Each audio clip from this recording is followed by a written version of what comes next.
Welcome to Ultimately You. I'm Jack Lenchner. We're here in New York this March day, 1994, on the Upper West Side, and we have the privilege to be with Rabbi Shlomo Carlebach. Please welcome him with your thoughts.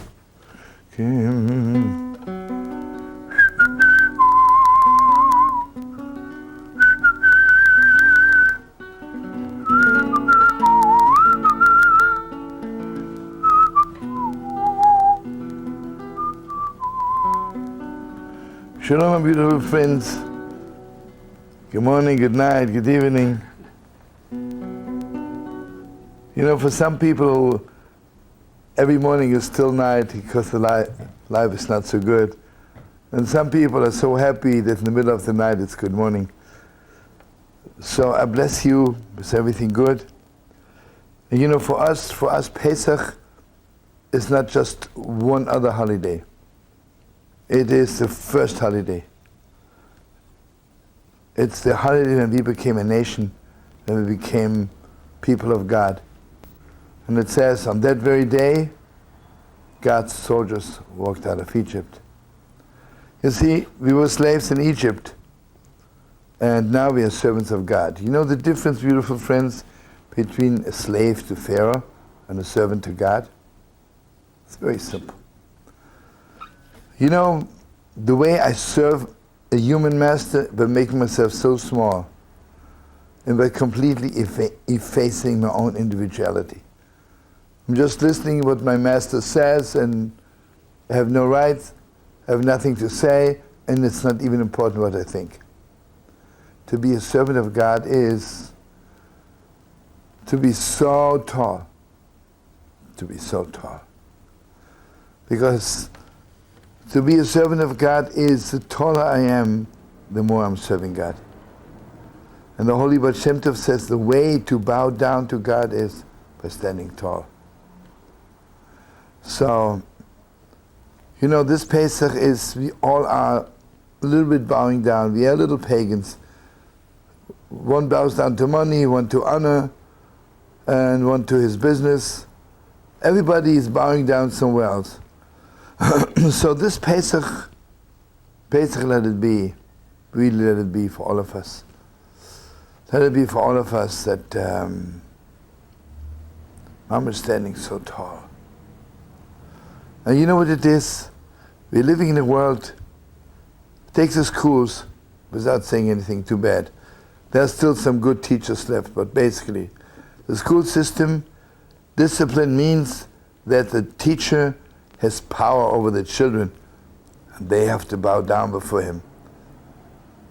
But for me, a good teacher is someone who lets the children stand so tall and really develop their individuality. And so you see, Seder night, for the first time, you know, my beautiful friends, you and I, we travel all over the world. But most people, you come to their home, and little children, the parents always say, when adults are talking, children have to be quiet. They're educating children is to keep them quiet.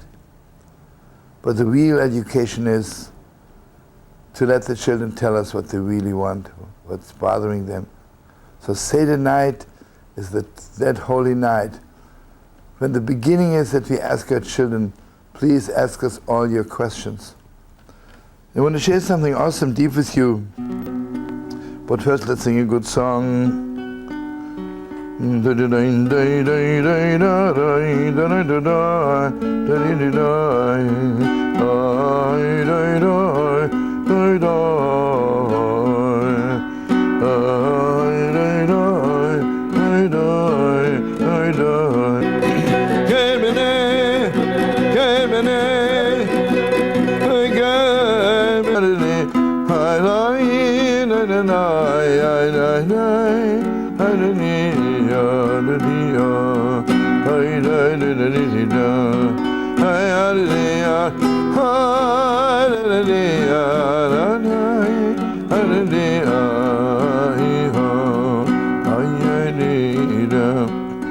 Listen, friends, wherever you are, sing with me. It's a prayer, we say it 3 times a day. Master of the world, let your glow shine from my face. You know, the great Kabbalists say when a person walks around with a dark face, sad, broken, he's insulting God, because you're God's image and this is the way God looks. Bad scene. Oh, thank you for that. That's Torah. Yeah.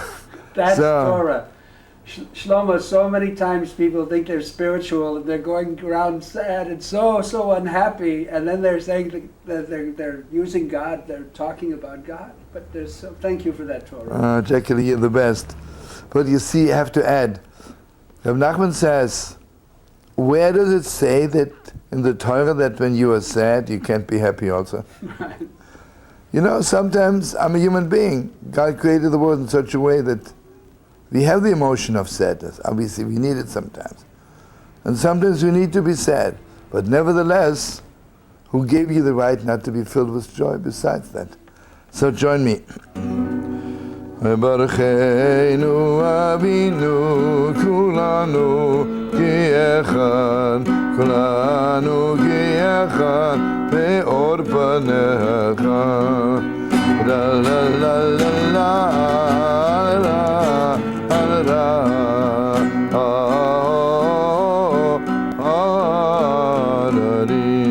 Barucheinu Avinu kulanu ki'echad, kulanu ki'echad be'or panecha. Ay ay ay ay ay ay ay la la la la la.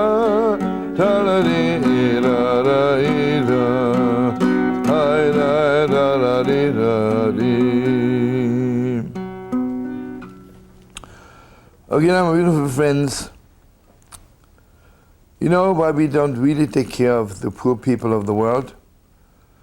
Because I say to myself, listen, it's not the first poor man, not the last, and there's poor people hanging around all day, and first of all, why don't they get a job? So I would ask you, yeah? Or why don't you give them a job? Oh, listen to me. I will not give drug addicts a job, you know, what they look like.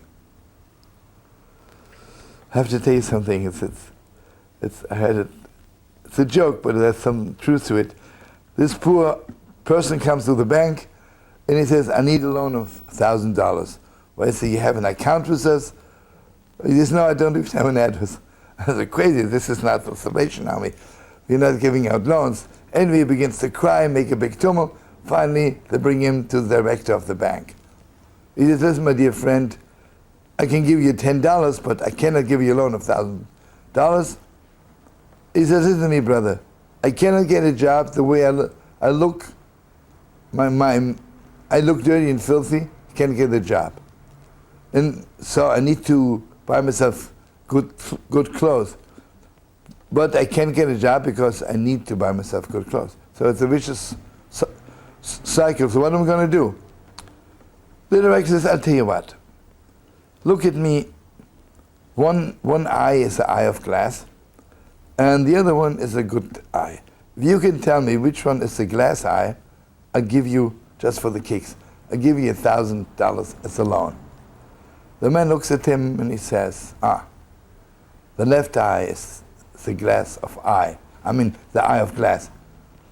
He says, yeah, you got it. Here's a check of $1,000. Then he says, let me ask you something. Is it really showing, or you just took a wild guess?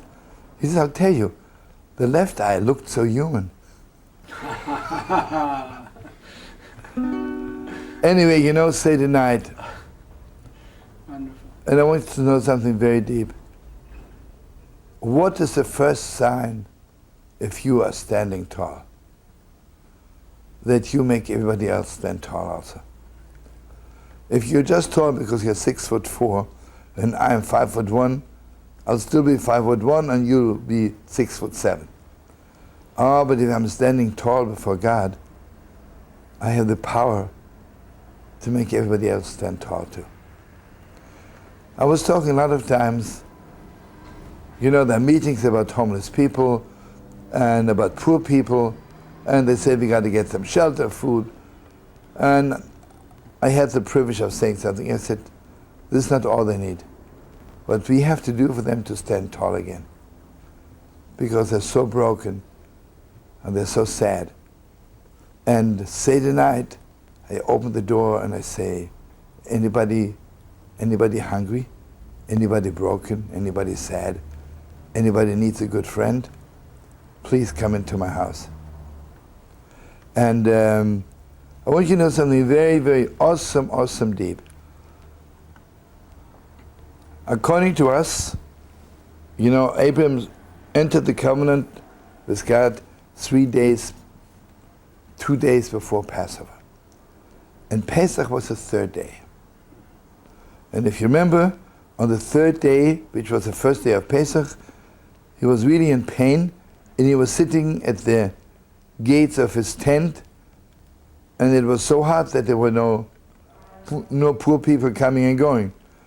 But then God saw he wants so much to do something, so the 3 angels came. I'm sure you remember the story. It's right in Genesis. They looked at him like pagans, and he ran and he greeted them, and he turned over the whole house just to greet them.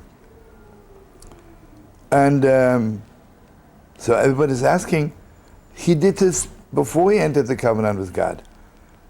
In what way did it change now? And the answer is very simple. I can make a covenant with someone who's my equal.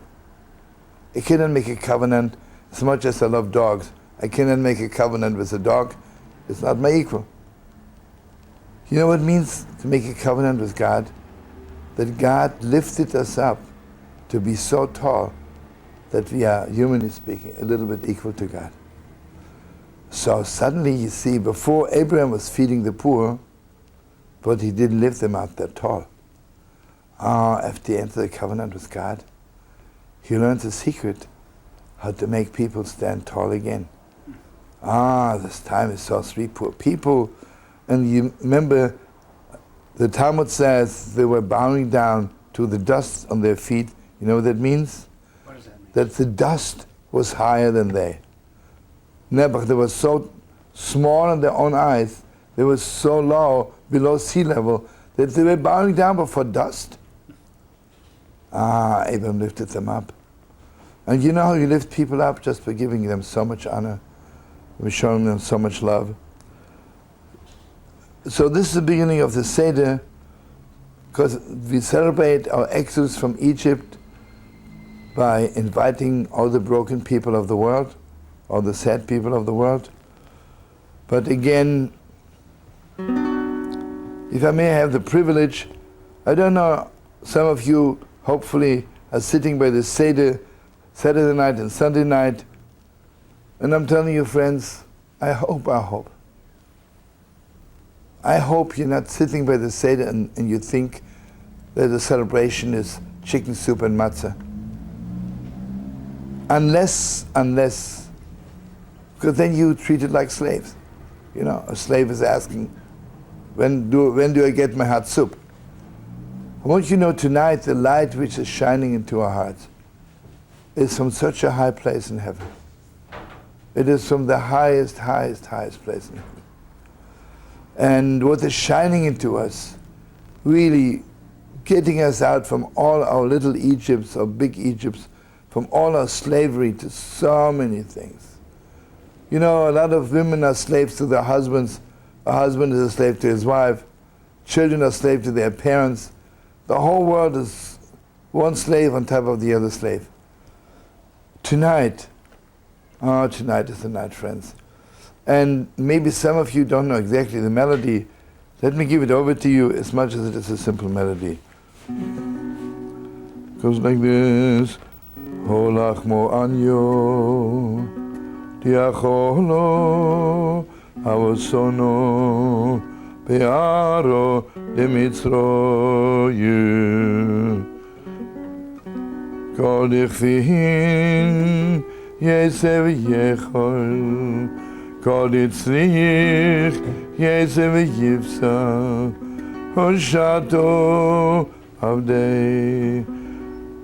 Hoshato hocho, leshon habo bar Yisrael, Hushato avde leshono habo b'nei chodin.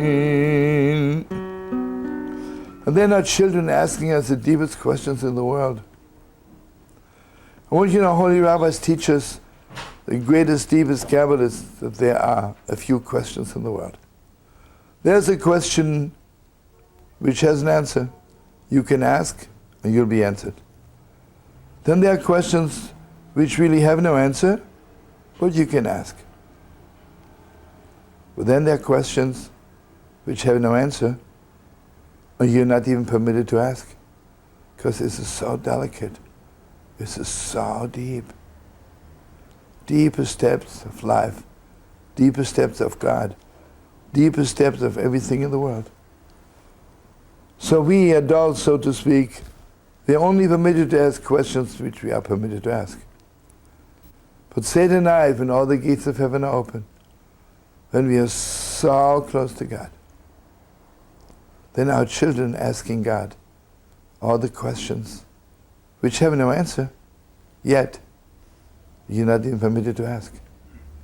But they're asking it because your heart is to be so pure, to have the audacity to ask those questions. And again, I wish we would have all night, but let me just tell you, then we parents answer our children. We tell them the whole story of Exodus, and we really don't answer our children's questions. Only after we eat, we open the door for Elijah the prophet, and we know Elijah the prophet, when he comes to redeem the world, to tell us that the Messiah is coming, that the redemption of the world is at hand, he will answer all the questions, and maybe even deeper when he comes.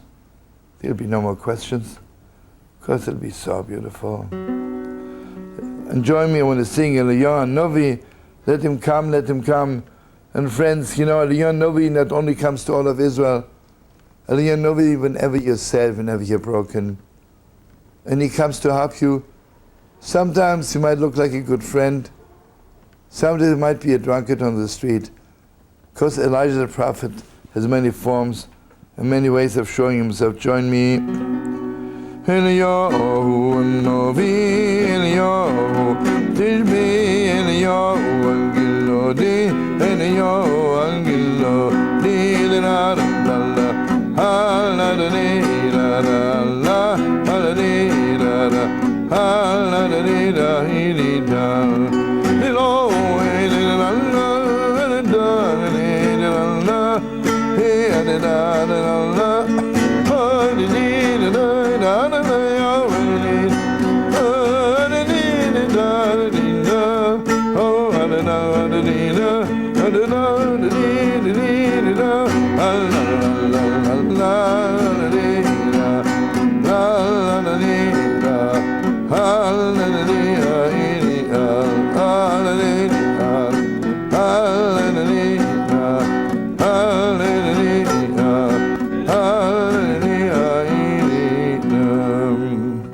And my beautiful friends, I'm sure I don't have to tell you, but you know what really hurts me?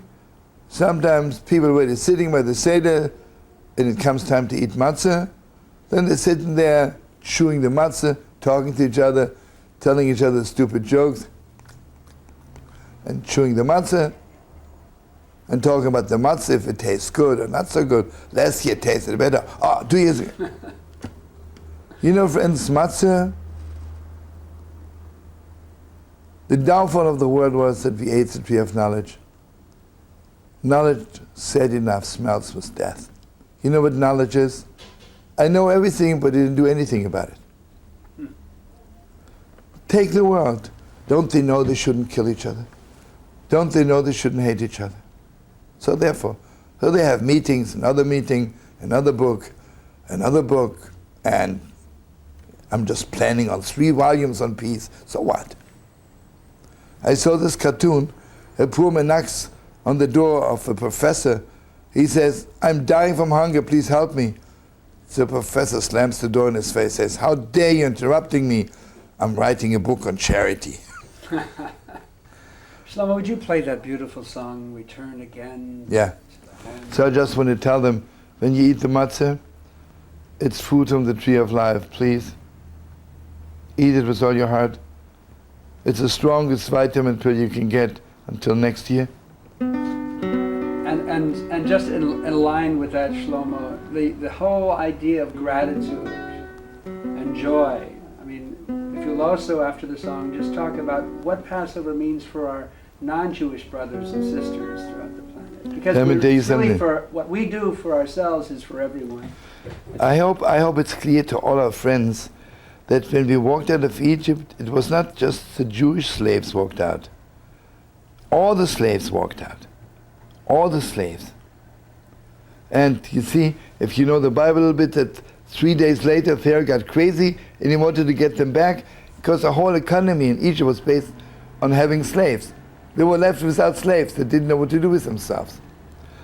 And I want you to know something even deeper. According to our deep Kabbalists, it's not because nature's becoming free in springtime that also we human beings becoming free. It's the other way around. Because this is time for us humans to become free, that nature follows us. You know, nature is not our master. We are the masters of nature. And any human being in the world, Pesach is the time to become a servant of God, to stand tall again. You see, the sad thing is the world thinks, the slave thinks, freedom means I can do what I want to. This is not what we are talking about. Freedom is to be free enough really to receive all the light from heaven. Free enough, literally to live up to that what my own soul is telling me all the time. Most of us are so disconnected from our insides. Pesach is when I reconnect myself. I want to sing with you this song. It's my melody, but actually the words are from our friend Rani Khan. And we'll send him a copy. We'll send him a copy. Return again, return again, return to the land of your soul. Return again, return again, return to the land of your soul. Return to who you are, return to what you are, return to where you are born and reborn again. La la la la la la la la la la la la. Let me sing in Hebrew one time. It says, return to the Holy Land, Master of the world. Take us back to the Holy Temple where we can serve you with all our hearts. I will hold Moshe, Kowai Ani, Lava Voidoso, Ulevi, Leshiro, Leshira Mule Zimram. I'm Yoshe, so I'm Yoshe, so I'm Yoshe, so I need me. Allah, la la la la.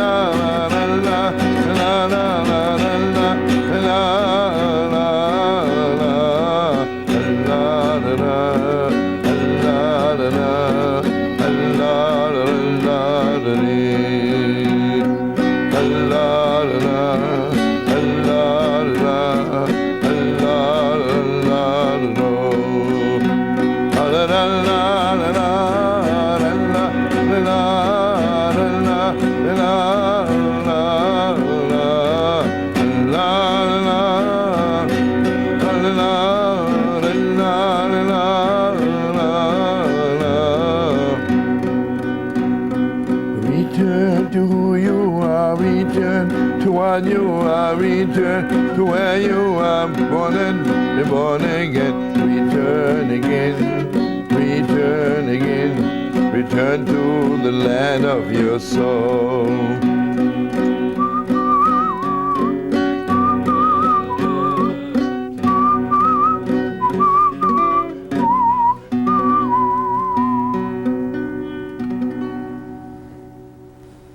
What a blessing.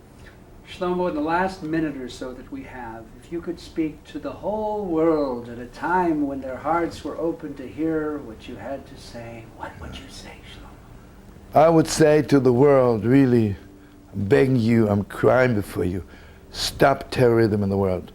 And please don't tell me stories that the United States or the world can't stop terrorism. See, the world talks about lovey-lovey, but they don't do anything about it. It is terrible what terrorism is doing to the Holy Land. It's terrorism, what terrorism is doing to people. There's terrorism in every office. They're terrorizing the people. Friends, you and I, we have to cleanse the world. You know what we're doing before Pesach? We're throwing out all the chometz, we're throwing out all the evil. And the Gemara says, the Talmud says, not even one crumb should be left. You know what we're doing? We're cleaning the world a little bit, but we are leaving a few crumbs on the corner. We have to cleanse the world. We have to cleanse our hearts. We don't have to be afraid of people who say, oh, how can you talk like this? This person is a good person. And again, you know something? There's so much paint available in the world. Some people paint themselves lovely, lovely. Inside they're rotten to the core. Some people paint them, oh, I'm religious. Pesach is inside, inside, inside. I want to bless you and me. We should, for our children's sake, we should make the world a little paradise. And I bless you with everything, and me and all of us. Have a good Pesach and let's sing fast.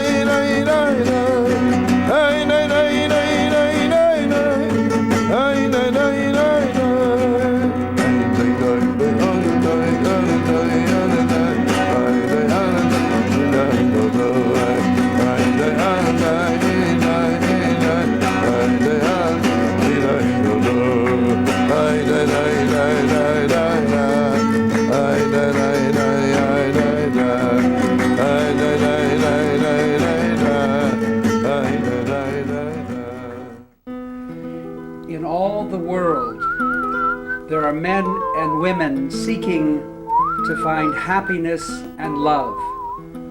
Somewhere the idea was born that the price for this prize was to dress in strange costumes, faces masked, arms crossed, protecting hearts beating, yet unheard for the mind's clamoring, grasping to belong, grasping to be, yet missing the ring of life in the charade. O beings of light and shadow, may we unmask to see the God in you and me.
Hello.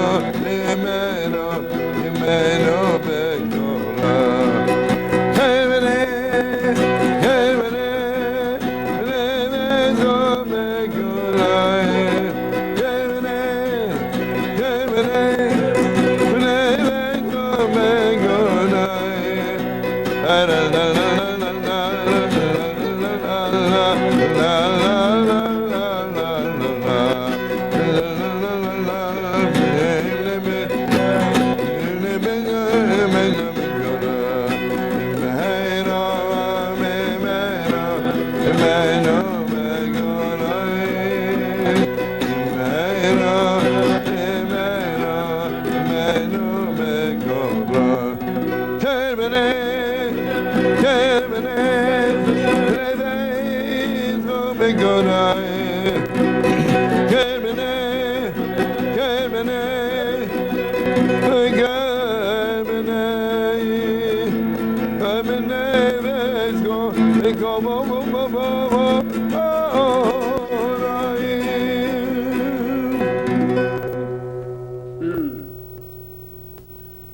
the meaning in English? That's the word, rebuild your house again. Everybody knows the holy temple is like a little micro-universe. And as long as the word is destroyed, the holy temple is destroyed.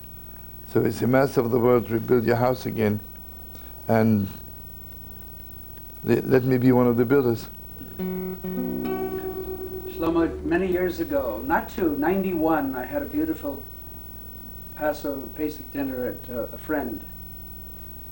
And I was so moved by her, by the way, the care that she prepared for the dinner. She did it so beautifully, her children wanted to carry on the tradition.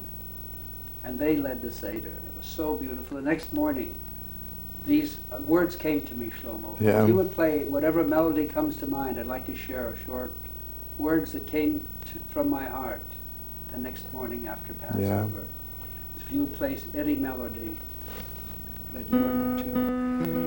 In all the world, there are men and women. Thank you, Rabbi Shlomo Kalbach and Rabbi Baruch Stein, for this Torah. Thank you so much.